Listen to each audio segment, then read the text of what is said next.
يا عم روح غير الجلابيه المنتنه اللي انت لابسها، ده انا هموت من ريحتها من ساعتها. الدجالين وكمان مره الدجالين ورقصني يا جدع. اتفضلوا ادخلوا.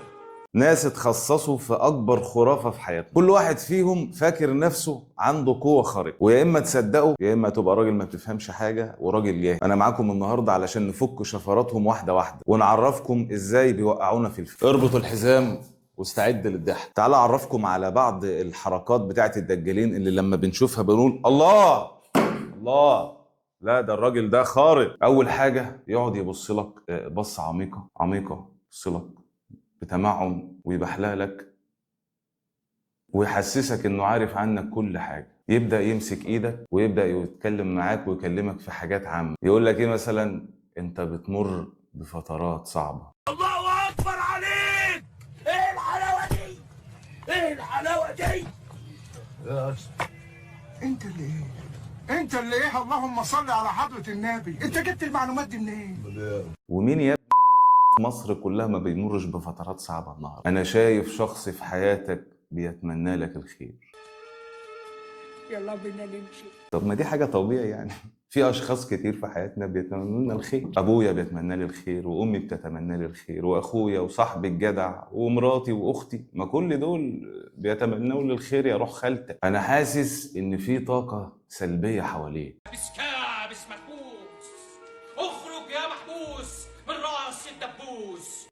طاقة سلبية ايه يا عم؟ هو اي هبد واي رزع وخلاص. يمسك ايدك تاني ويقول لك انا شايفك مليان هموم. هو طبيعي ابقى مليان هموم يعني؟ ما انت بتفعص في ايدي بقالك 3 ساعات وعايز مني 3000 جنيه، فلازم ابقى مليان هموم يعني، ده طبيعي. يقول لك مثلا في حد في حياتك بيحسدك. ما هو طبيعي اي حد في حياتنا، اي حد فينا في حد في حياته لما بيشوفه في امله بيحسده. يقول لك انت حياتك هتتغير خلال 3 ايام. بعد مرور ال3 ايام تلاقي الحاجه الوحيده اللي اتغيرت في حياتك هي الباسورد بتاع الواي فاي. يقول لك بكره انت هتحلم بحلم هيبقى فيه ميه، مثلا انت في بحر او في نهر او في حاجه، فده خير اوعى تقلق. بكره هتلاقي نفسك حلمت بحلم برضه فيه ميه، بس مش بحر ولا نهر ولا اي حاجه. حلمت ان انت عملت بتبيع على نفسك والسرير مليان ميه. واحده راحت للدجال ما كانتش بتخلف، فصاحبتها بتخلف، فراحت عشان تعمل عمل والعياذ بالله للطفل. فبتقول له يا شيخ انا عايزه اعمل عمل للطفل الفلاني. فقال لها هاتي لي اي قطر من القطر بتاعه يكون عرقان فيه. ما ينفعش اجيب لك حاجه يكون شاخخ فيها؟ اجيب لك البامبرز بتاعه؟ يقول لك انا هغير حياتك خالص. يا عم روح غير الجلابيه المنتنه اللي انت لابسها، ده انا هموت من ريحتها من ساعتها.